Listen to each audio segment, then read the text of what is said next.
ہفتہ 23 جولائی 2005۔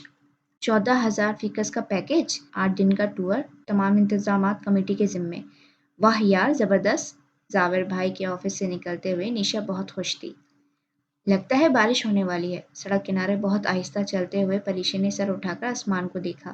وہ دن کے 3 بجے کا عمل تھا، مگر سیاہ بادلوں سے ڈھکے آسمان نے جولائی کی دوپہر کو ٹھنڈی شام میں تبدیل کر دیا تھا۔ وہ ورکنگ ڈے تھا، شاید اس لیے سڑک پر رش نہ ہونے کے برابر تھا، ورنہ مری جیسی گنجان آباد علاقے میں سڑک پر ادھر ادھر بس اکا دکا لوگوں کا بھیڑنا خاصی غیر معمولی بات تھی۔ پریشا اور نشا باتیں کرتے ہوئے آہستہ آہستہ بلند ہوتی سڑک پر چل رہی تھیں۔ وہ جس جگہ پر تھیں وہیں نشیب تھا۔ سڑک ان کے سامنے اوپر بلند ہوتی ہوئی اس حد تک چلی جاتی تھی کہ دوسرے سمت سے آنے والی کا پہلے سر اور پھر آہستہ آہستہ دھڑ نمایاں ہوتا تھا۔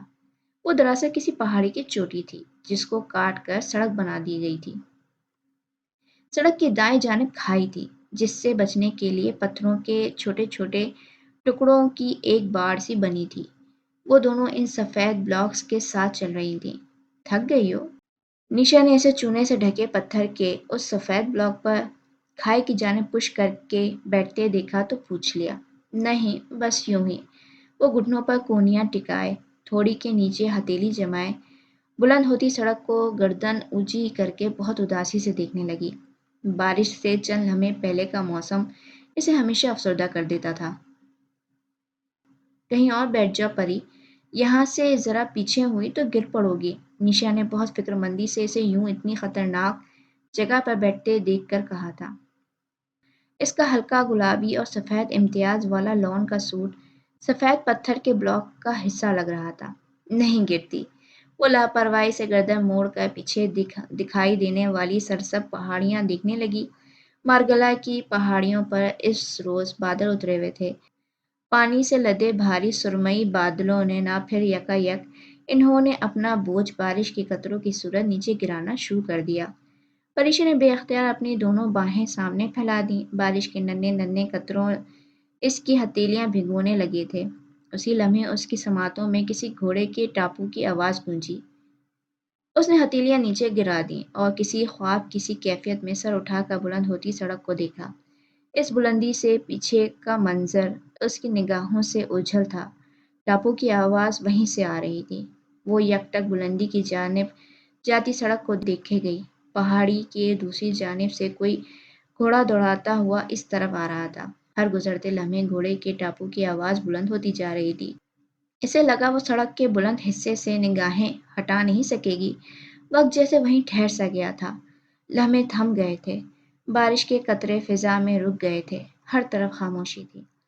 آنے والے کا سر پہلے نمایاں ہوا تھا۔ وہ گھوڑے کی باگ تھامے اسے بہت مہارت سے سڑک پر دوڑاتا نشیب کی سمت آ رہا تھا۔ اس کا گھوڑا سفید تھا، چونے کی پتھر کے بلاک سے بھی زیادہ سفید اور چمکدار۔ وہ اسی طرف آ رہا تھا۔ اس کی نظریں اپنے گھوڑے پر تھیں۔ وہ پلکیں جھپکائے بغیر اسے دیکھے گئی۔ اتنی دور سے بھی وہ دیکھ سکتی تھی کہ گھوڑے سوار کی آنکھوں کا رنگ ہلکا تھا، ہلکا اور بہت چمکدار۔ اس کی رنگت سنہری مائل سرخ و سفید تھی۔ ناک کھڑی اور یونانی طرز کی تھی، مغرور، بے حد مغرور ناک۔ اس نے آدھی آستینوں والی نیلی شرٹ کے اوپر بغیر بازوؤں والی سفید لیدر جیکٹ جس کی بہت ساری جیبیں تھیں پہن رکھی تھی۔ گردن کے گرد خوبصورت سرخ رنگ کا مفلر باندھا تھا۔ جیکٹ اور مفلر ہلکے مٹیریل کے تھے جن کا مقصد سردی سے بچاؤ نہیں بلکہ یوں ہی فیشن اور سٹائل تھا۔ برستی بارش میں اس کے بھورے بال ماتھے پر چپکے ہوئے تھے، مگر وہ جیسے ہر چیز سے بے نیاز اپنے سفید گھوڑے کی جانب متوجہ تھا۔ اس نے اپنا گھوڑا ان دونوں کے قریب سفید بلاکس کے ساتھ روک دیا اور گردن ترچھی کر کے عقب میں موجود پہاڑیوں کو دیکھنے لگا۔ وہ پیچھے والے منظر سے جیسے غیر مطمئن سا تھا۔ اسے شاید گھوڑا کھڑا کرنے کی کوئی صحیح جگہ نہیں مل رہی تھی۔ بارش رک چکی تھی، ہوا پھر سے چلنے لگی تھی۔ پری کے گیلے بال اس کے چہرے کو چھو رہے تھے، مگر وہ تو اس شخص سے نگاہیں ہٹا ہی نہیں پا رہی تھی۔ وہ اب ایک جگہ گھوڑا کھڑا کر کے مطمئن سا ہو گیا تھا۔ تبھی گردن میں لٹکتے کور سے کیمرہ باہر نکالا اور چہرے کا رخ ان دونوں کی جانب کیا۔ بات سنو، اس نے پریشے کو براہ راست مخاطب کیا تھا۔ اس پر جیسے کوئی طلسم سا ٹوٹا۔ سحر، خواب، خیال سب کچھ ختم ہو گیا تھا۔ وہ جیسے اب ہوش میں آئی اور چونک کر اٹھ کھڑی ہوئی۔ جی، اس نے اپنی ازلی پراعتماد انداز میں سنجیدگی سے جواب دیا۔ اسے خود پر حیرت ہوئی تھی کہ وہ اتنی بے خود اور مسحور کیوں ہو گئی تھی۔ گھوڑے سوار نے اپنا کیمرہ اس کی جانب بڑھایا۔ کیا تم میری ایک تصویر اتار سکتی ہو؟ وہ شستہ انگریزی میں اس سے مخاطب تھا۔ اس کا سر خود بخود اسبات میں ہل گیا۔ اس نے کیمرہ تھام لیا۔ سنو، پکچر یوں کھینچنا کہ یہ گھوڑا اور پیچھے والے پہاڑ اچھی طرح ہیں۔ وہ جو اتنی دیر سے غالباً اس تصویر کے لیے ہی گھوڑا مناسب جگہ پر کھڑا کر رہا تھا، اب بہت مہذب اور انداز میں ہدایات دیتے ہوئے بولا۔ اس نے کیمرے کو دیکھا، بالکل ویسا ہی اولمپس کا ڈیجیٹل کیمرہ وہ بھی استعمال کرتی تھی۔ اس نے کیمرہ چہرے کے سامنے لا کر اس کی LED اسکرین کو دیکھا اور پھر ریڈی کہے بغیر تصویر کھینچ لی۔ تمہارا شکریہ، مگر کیا یہ پہاڑ آئے تھے؟ بغیر ریڈی کہے تصویر کھینچنے پر اس اجنبی گھوڑے سوار کو قدرے بے چینی ہوئی تھی۔ اس نے ایک نظر اس کی شہد رنگ آنکھوں میں دیکھا اور پھر سر ہلا دیا۔ ہاں، بہت خوبصورت تصویر آئی ہے۔ نشا نے پریشے کے ہاتھ میں کیمرے کی اسکرین پر موجود تصویر کو دیکھا کر کہا تو اسے خیال آیا کہ نشا بھی وہیں موجود تھی۔ ویسے یہ تمہارا گھوڑا ہے؟ نشا نے ہی اگلی بات کی۔ نہیں، یہ میں نے کرائے پر ایک آدمی سے لیا ہے۔ اصولاً اسے گھوڑے کی باگ تھامے میرے ہمراہ چلنا چاہیے تھا، مگر میں اس کو بھگا کر یہاں لے آیا۔ وہ شکل سے بہت مغرور لگتا تھا۔ اس وقت بہت بے تکلفی کے ساتھ انگریزی میں بات کر رہا تھا۔ انگریزی؟ پری نے غور سے اسے دیکھا۔ وہ انگریزی کیوں بول رہا تھا؟ اسے غور سے دیکھنے پر احساس ہوا گھوڑے پر سوار وہ بھورے بالوں اور گوری رنگت والا خوبصورت مرد پاکستانی نہیں، کوئی غیر ملکی تھا۔ وہ اس کی شناخت کے متعلق صحیح اندازہ نہیں کر سکتی تھی۔ تم دونوں ایک منٹ ٹھہرو، میں اس آدمی کو اس کا گھوڑا واپس کراؤں۔ اس نے پھر مہارت سے گھوڑا موڑا اور اس بلند ہوتی سڑک کی طرف بھگا کر لے گیا۔ کتنا گڈ لکنگ تھا یار، نشا اس کے جاتے ہی بے حد ستائشی انداز میں بولی۔ پتہ نہیں، وہ سر جھٹک کر دائیں جانب کھڑے اونچے پہاڑوں کو دیکھنے لگی۔ بادل غائب ہو رہے تھے۔ اوہ نشا، وہ اپنا کیمرہ مجھے دے گیا ہے۔ ایک دم اسے ہاتھ میں پکڑے کیمرے کا خیال آیا، وہ پریشان سی ہو گئی۔ واپس آئے تو دے دینا۔ حالانکہ وہ اس کے واپس آنے سے پہلے نکلنا چاہتی تھی، مگر ہاتھ میں پکڑا کیمرہ اس کا انتظار کرنے پر مجبور کر رہا تھا۔ چند منٹ بعد ہی وہ انہیں بل کھاتے سڑک پر سے نیچے اترتا ہوئے اپنی جانب آتا دکھائی دیا۔